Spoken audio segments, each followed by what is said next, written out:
Bienvenidos amigos, muy buen día. Qué gozo estar nuevamente con ustedes celebrando estas festividades altas que nos manda la Biblia. Pido disculpas a quienes se conectan a las 11:30 en punto. Hemos tenido algunos problemas con la red de internet. Pero prosigamos rápido a nuestro estudio. El día de hoy, tal y como se lo anunciamos la semana pasada, estaremos platicando acerca de esta casi última fiesta de las llamadas fiestas altas. Y déjeme contarle que vamos a hacer ahí una aclaración, porque le digo casi, casi es la última fiesta. Bendiciones, Eva, qué gozo que estés con nosotros. Bienvenida. Si usted me hace el favor y toma su Biblia, ábrala por favor conmigo en Levítico 23 y vamos a ponernos en contacto acerca de lo que vamos a hablar el día de hoy. Bienvenidos a quienes ya se conectan con nosotros. Así que hemos estado platicando acerca de las fiestas de Santa Convocación. Si usted se recuerda, pusimos una breve pausa, unos días, porque es importante que recordemos lo que está descrito en la Biblia. Bienvenido, Pastor Bernardo Urzúa, Yanni Montenegro, Gaby Jiménez, Elvira Garrío, qué gozo. Y muchas gracias, Elvira, por contactarnos con los siervos en Perú. Un gozo de verdad podernos reunir por los aires y poder platicar acerca de estas buenas nuevas que nos trae la palabra del Señor. Así que el día de hoy estamos en medio de una festividad. Déjeme contarle que la más alegre en Jerusalén. El mandato es precisamente ese, estar y ser gozosos. Así que procedamos por favor a la lectura. Si usted no ha tenido la oportunidad de seguirnos, le sugiero que pueda ver los videos anteriores para que usted encuentre más sabor a las escrituras. Déjeme contarle que descrito en las fiestas de Santa Convocación de Levítico 23, estas son llamadas así porque justamente el mandato era subir a Jerusalén 3 veces al año para celebrar al Señor. Estas fiestas tienen una implicación profética y escatológica, y precisamente es en estas últimas tres, las que se conmemoran en otoño, es decir, en la época en la cual nosotros estamos, que estamos esperando justamente ese cumplimiento profético de Jesucristo. Las primeras se llevan a cabo en fiestas, son las fiestas de primavera, estas son Pascua, panes sin levadura y primicia de los primeros frutos. Posteriormente viene la de verano, que es Shavuot, semanas, o Pentecostés. Y luego, para finalizar este grupo de 8 fiestas, porque son 7 más un día, y vamos a hablar de eso en un momento, que también se celebra como una fiesta individual en sí misma. Son estas fiestas de las cuales hemos estado platicando. Fiesta de trompetas, fiesta de expiación y esta última, Sukkot, y el octavo día, del cual vamos a platicar seguramente la próxima semana. Así que síganme por favor con la lectura. Levítico 23. ¿Por qué son importantes? Porque todas ellas hablan de Jesucristo. El espíritu de la profecía habla de Jesús.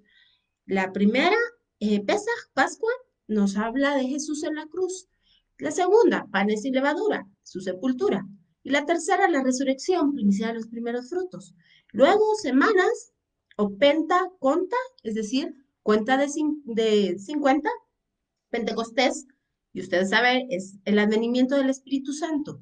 Trompetas, estuvimos platicando y, ¿sabe? Es un llamado a la reunión de la iglesia. Es además muy buenas nuevas de salvación, son las bodas del Mesías, es la coronación del rey, la apertura de las puertas del cielo, la apertura de los libros, la inscripción de nuestro nombre en el libro de la vida del Cordero.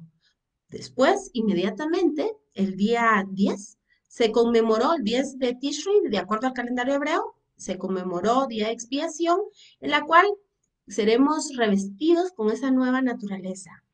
Y déjeme contarle que el día de hoy le traigo muy, muy lindas noticias y verdaderamente es la esperanza que no avergüenza, el amor de Dios derramado en nuestro corazón. Si usted nos sigue en el estudio de Apocalipsis, es precisamente esa esperanza a la cual hacemos bien en asirnos, porque es el anuncio de cielos nuevos y tierra nueva. Ahora sí, véngase conmigo, por favor, Levítico 23:33. Y habló Jehová a Moisés diciendo, habla a los hijos de Israel y diles, a los 15 días de este mes séptimo, es decir, Tishri, Será la fiesta solemne de los tabernáculos a Jehová por 7 días. Ponga atención, son 7. El primer día habrá santa convocación, ningún trabajo de siervo haréis. Ahora véngase conmigo, por favor, al versículo 39 y dice así. Pero a los 15 días del mes séptimo, cuando hayáis recogido el fruto de la tierra, haréis fiesta a Jehová por 7 días. Estas ya son las instrucciones, ponga atención. El primer día será reposo y el octavo día será también día de reposo. Y si usted puso aquí mucha atención, se habrá dado cuenta que el mandato era por 7 días.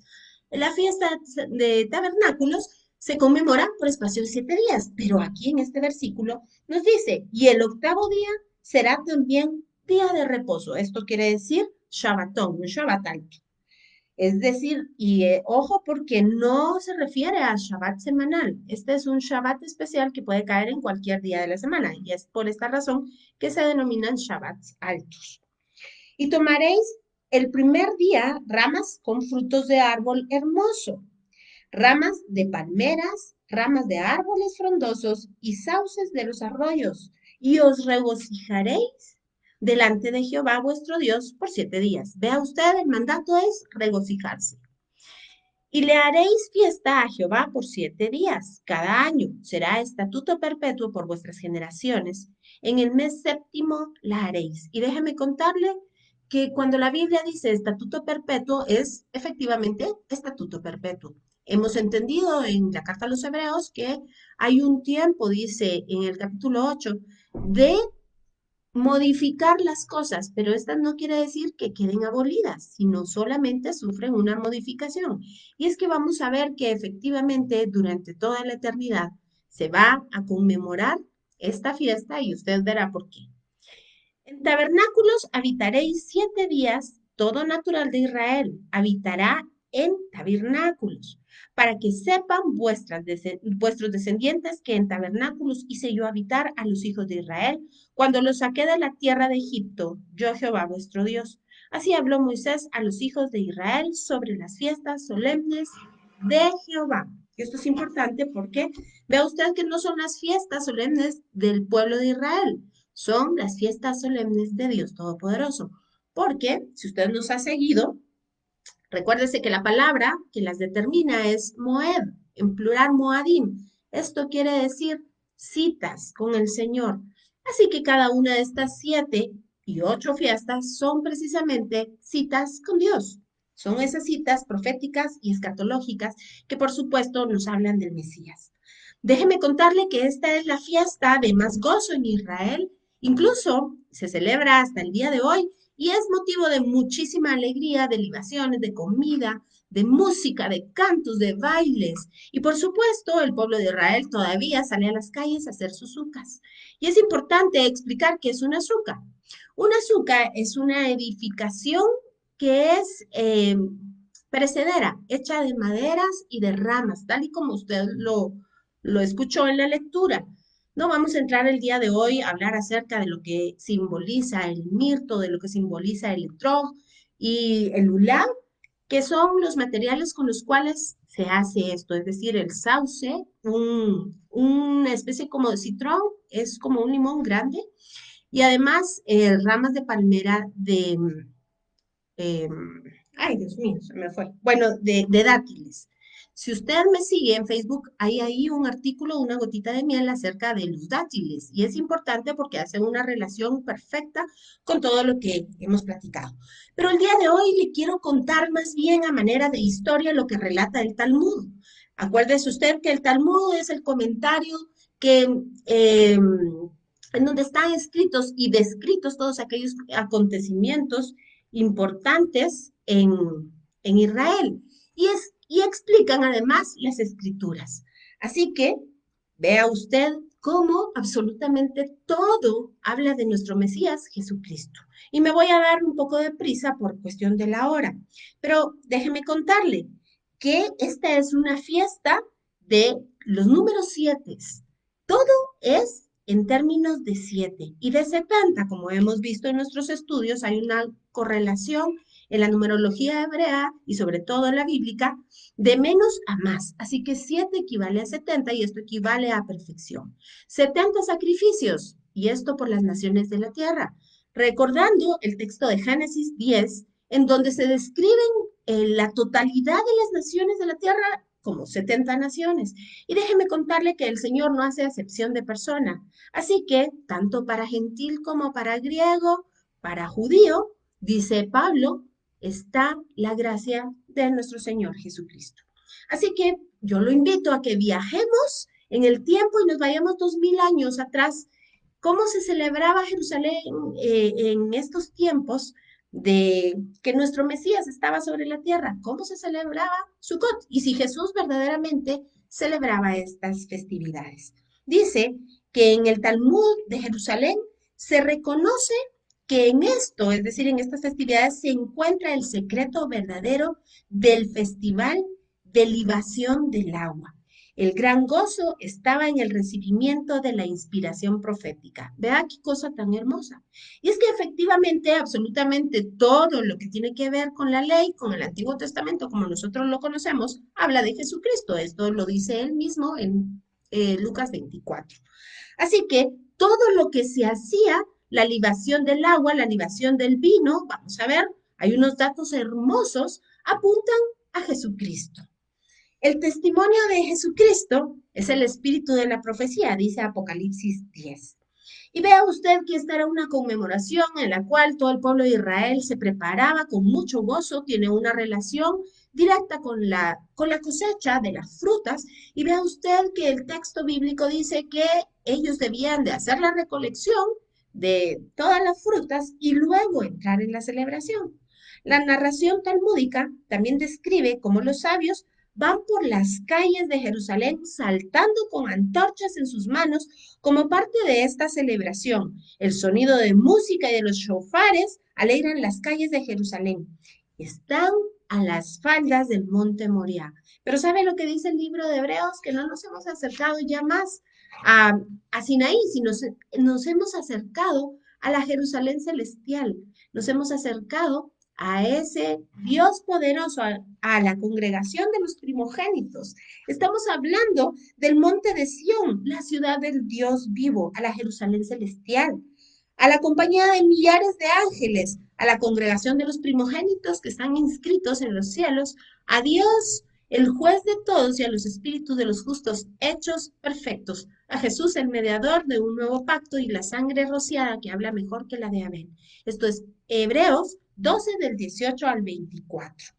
Así que de acuerdo al Talmud, aquel que no ha presenciado el regocijo que se vive en el lugar de la fuente del agua, nunca ha presenciado el verdadero regocijo en su vida. Esto es sacado del Tratado Ibid 5.1. Así que le voy a contar cómo se celebraba esta celebración. Todos los días durante esta festividad se llevaba a cabo una ceremonia muy especial e importante, por supuesto de carácter escatológico. Los sacerdotes hacían 3 grandes grupos y el primero era el encargado de realizar los sacrificios y era el que precedía a todos en la celebración. Esto es de acuerdo a Números 29:12 en adelante. El segundo grupo de sacerdotes debía salir por la puerta oriental del templo rumbo al valle de Moza, lugar donde eran llevadas las cenizas de la becerra lazana al inicio de Shabbat. Si usted se recuerda, esto lo vimos también, está grabado en unos videos anteriores, y esto era para la purificación del templo y de los lugares y de la lepra. En este lugar, bueno, y déjeme decirle que por supuesto todo es una prefiguración de Jesucristo. Usted puede buscar esos videos también para aclarar estos conceptos. En este lugar, es decir, en el Valle de Moza, cortaban troncos de sauce que debían de ser lo más frescos posible y se enfilaban de regreso rumbo a Jerusalén con destino al templo. Durante toda la travesía encontraban a muchísima gente que estaba haciendo aliyá, muchos peregrinos, esto es decir, subir a la ciudad de Jerusalén.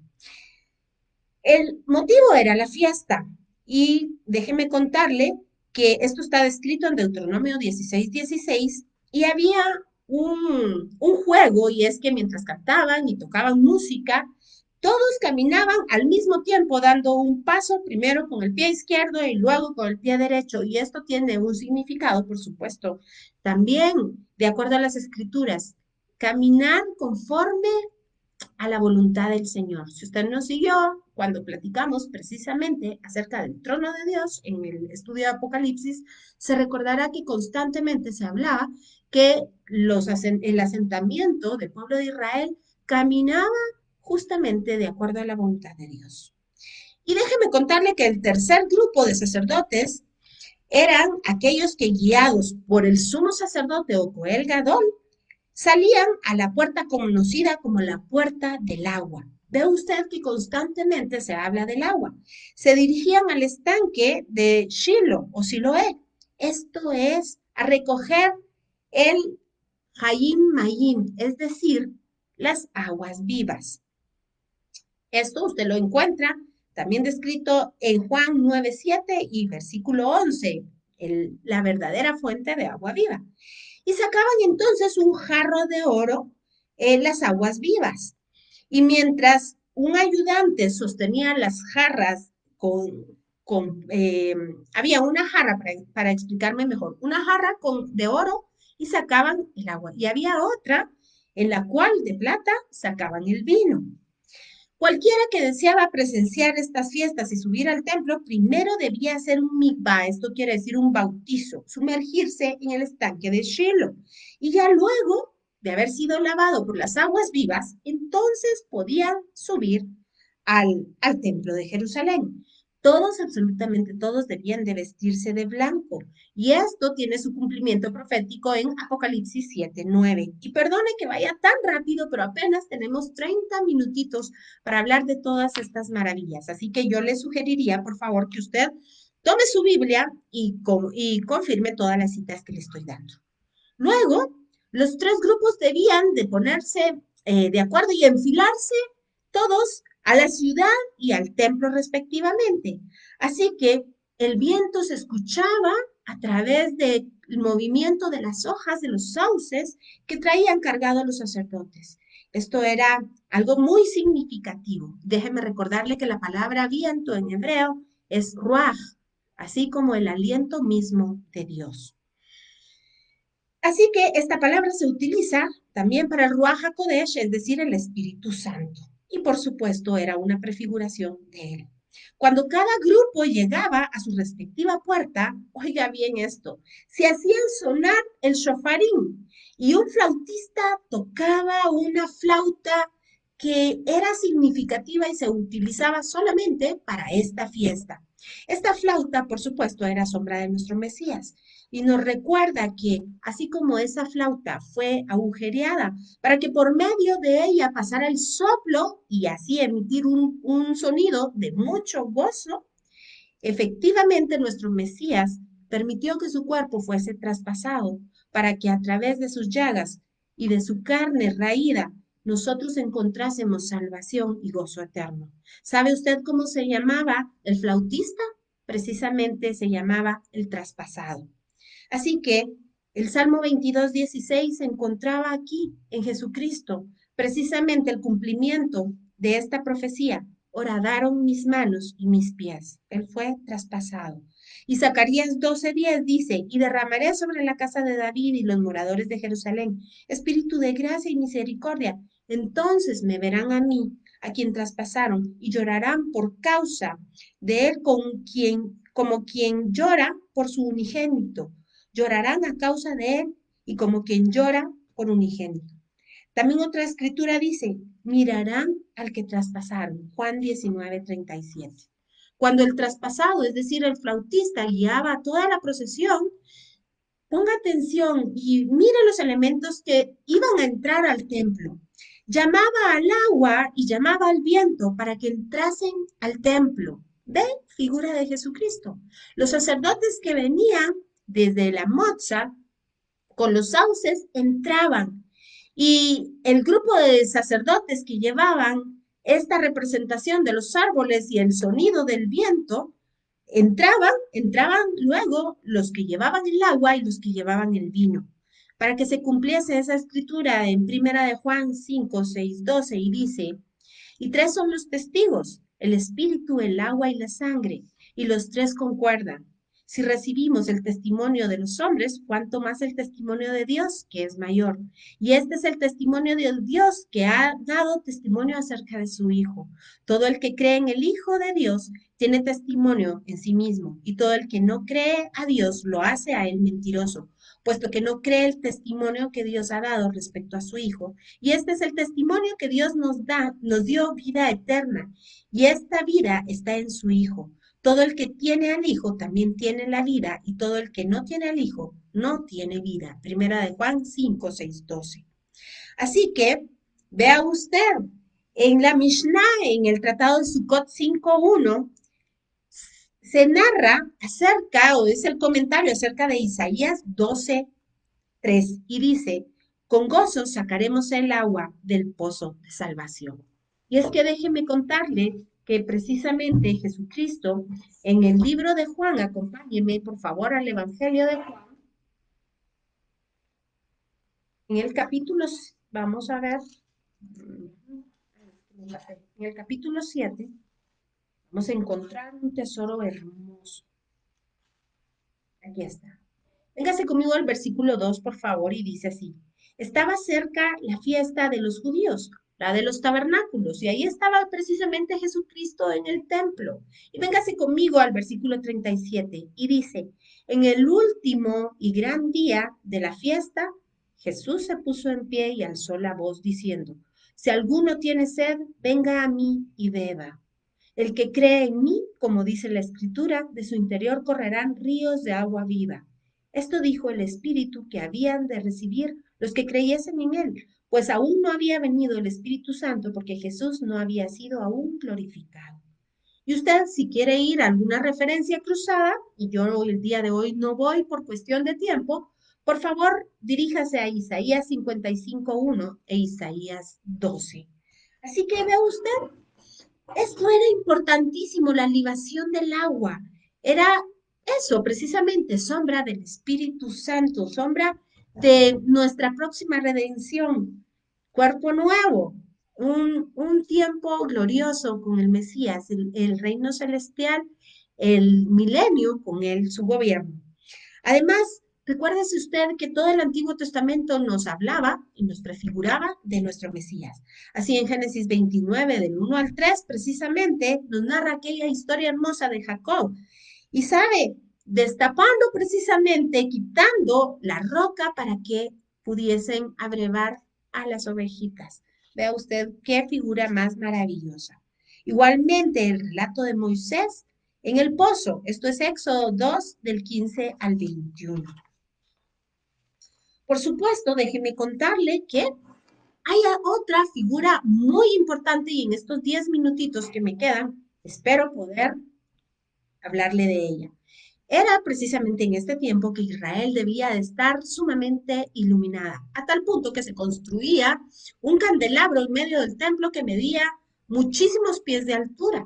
Y eran tan grandes las luminarias que todo el año se guardaban las vestiduras de los sumos sacerdotes y de los sacerdotes, las que habían servido en el templo, y era con esto que se hacían las mechas de esa gran luminaria para que todo Israel fuera faro de luz a las naciones. Efectivamente, esto también era una prefiguración de Jesucristo, porque si usted me acompaña al Evangelio de Juan, capítulo 1, en el versículo 1 dice así, en el principio era el verbo, y el verbo era con Dios, y el verbo era Dios. Este era en el principio con Dios. Todas las cosas por él fueron hechas, y sin él nada de lo que ha sido hecho fue hecho. En él estaba la vida, y la vida era la luz de los hombres. La luz en las tinieblas resplandece, y las tinieblas no prevalecieron contra ella. Bueno, después nos habla de Juan, y luego quiero por favor que venga usted y vea el versículo 14, y dice, y aquel verbo fue hecho carne, y habitó entre nosotros, y vimos su gloria, gloria como la del unigénito del Padre, lleno de gracia y de verdad. Él es la verdad. Por supuesto, estamos hablando de Jesucristo y efectivamente todas las luminarias en esta fiesta en Israel hablaban precisamente de Jesús. ¿Sabe? En el capítulo 8 de Juan, Dice Jesucristo, yo soy la luz del mundo. Efectivamente, todo es una sombra que nos habla de nuestro amado Redentor. Y sabe, aquí hay un tesoro hermoso en el Evangelio de Juan y es que dice que Jesús es el Dabar, el verbo, la memra, ya usted y yo lo hemos platicado en otros programas. Pero también dice que Él es la vida. ¿Se recuerda usted las aguas de vida? Efectivamente, y Él separa. Precisamente en el capítulo 7, yo soy ese manantial de vida del cual se ha estado anunciando. Isaías habla en hermosos versos acerca precisamente del agua de vida que es Jesucristo. Pero también dice que Él es, que la vida era la luz de los hombres. Y déjeme contarle que en el hebreo la palabra para luz es or. Y aquí podemos utilizar además otra palabra que es nogá. Y esto es la luz tenue, el haz de luz, que por supuesto es la misma luz, no es otra que la fuente principal. Y es aquí donde también podemos entender la, la, la idea mental de la teología hebrea en cuanto a que Dios es solamente uno. Porque fíjese y ponga usted el siguiente ejemplo. Si usted está en un lugar oscuro y prende un fósforo, el haz de luz que viaja nunca se despega de la fuente de luz. Igual si usted prende una linterna, nunca esa luz se despega de su fuente. Así Jesucristo nunca estuvo desprendido del abacadosh. Usted y yo hemos platicado acerca de la fuente que emanan todas las cosas, el abacadosh, la totalidad, de la plenitud de la gloria de Dios. Así que todo esto conmemoramos nosotros en Sukkot, pero es que no se queda ahí. Quiero contarle además que anunciamos todavía el día de hoy algo verdaderamente hermoso. Y para eso lo invito a que se venga conmigo, por favor, Apocalipsis. Y dice en el versículo 3 del capítulo 21, y oí una gran voz del cielo que decía, he aquí el tabernáculo de Dios con los hombres, y él morará con ellos, y ellos serán su pueblo, y Dios mismo estará con ellos como su Dios. Pero ahora véngase conmigo al versículo 22 y dice, y no había en ella templo, porque el Señor Dios Todopoderoso es el templo de ella, y el Cordero. La ciudad no tiene necesidad de sol ni de luna que brille en ella, porque la gloria de Dios ilumina y el Cordero es su lumbrera. Vea usted qué cosa maravillosa es que la fiesta de Sukkot o de Sucas o de cabañas, tal y como lo leímos en Levítico 23, precisamente nos anuncia de Jesús mismo, que tabernaculizó entre nosotros. Y fíjese usted que hay un detalle hermoso y es que en el versículo 14 del primer capítulo de Juan, cuando dice, y tabernaculizó entre nosotros, la palabra que se utiliza es esquenosen, y esto es puso tienda, extendió tienda. Pero fíjese usted que si lo trasladamos a la teología hebrea, el término utilizado aquí es precisamente Ohel Moed, y esto es la tienda de reunión, el tabernáculo. Déjeme contarle que la Shejina de Dios no descansaba en las tiendas como una tienda común y corriente del pueblo, sino que para él tenía un lugar especial, es decir, el trono de Dios sobre la tierra, el lugar santísimo, el lugar más santo de todos los santos. Y es aquí donde, no sé si usted lo alcanzará a ver ahí por el reflejo, pero donde precisamente descansaba la Shejina. De esto se refiere cuando Juan nos dice, y él tabernaculizó, es decir, la Shejina habitó, cohabitó con todos nosotros. Y pues quiero dejarlo con la siguiente inquietud. Me quedan 2 minutitos y déjeme contarle que la próxima semana estaremos hablando del séptimo día precisamente de Sukkot, es decir, el último día al cual llamamos Gog y Magog y además el postrer día. Ya usted habrá hecho todas las conexiones, pero es que no se quedan ahí las noticias. Además, estaremos platicando de ese octavo día, una fiesta en sí misma y el resultado profético y escatológico que anuncia esta hermosa convocación. Así que espero eh, haberle transmitido el gozo de esta celebración en medio de la cual estamos ahora, que por supuesto, siendo nosotros gentiles injertados, no somos llamados a lo que se conoce coloquialmente como judaizar, que en algún momento estaremos aclarando esa terminología, pero no somos llamados a hacer todo el ritual y toda la tradición del pueblo hebreo, que déjeme contarle, es hermosa. Y si usted tiene la oportunidad de enterarse, de leer de ella, fabuloso, es lindísima y todo apunta a nuestro Mesías. Pero nosotros sabemos que nuestro Mesías ya vino y que nuestro tabernáculo es celestial. Por supuesto, debemos de cumplir lo que está escrito en la palabra, porque eso es un mandato perpetuo, claro. Y saben, como le decía, la Biblia relata que en el tiempo milenial y la eternidad celebraremos Sukkot porque viviremos en el tabernáculo, se lo mostré en Apocalipsis 21. Además, quiero hacerle la invitación el día de mañana, estaremos estudiando Apocalipsis, 11 de la mañana, y luego en mi muro, Facebook, también quiero contarle que si el Señor permite, la próxima semana estaremos publicando ya el link para que usted nos acompañe al lanzamiento del libro, justamente que habla de estas fiestas y su cumplimiento profético. Estaremos haciendo un Zoom, al cual desde ya está cordialmente invitado. El libro se llama De tiempos y sazones, una visión profética. Así que espero contar con su sintonía la próxima semana. Por favor, no se retire, quédese en compañía de Bea Canal y lo espero en nuestros estudios para hablar de estas buenas nuevas de salvación.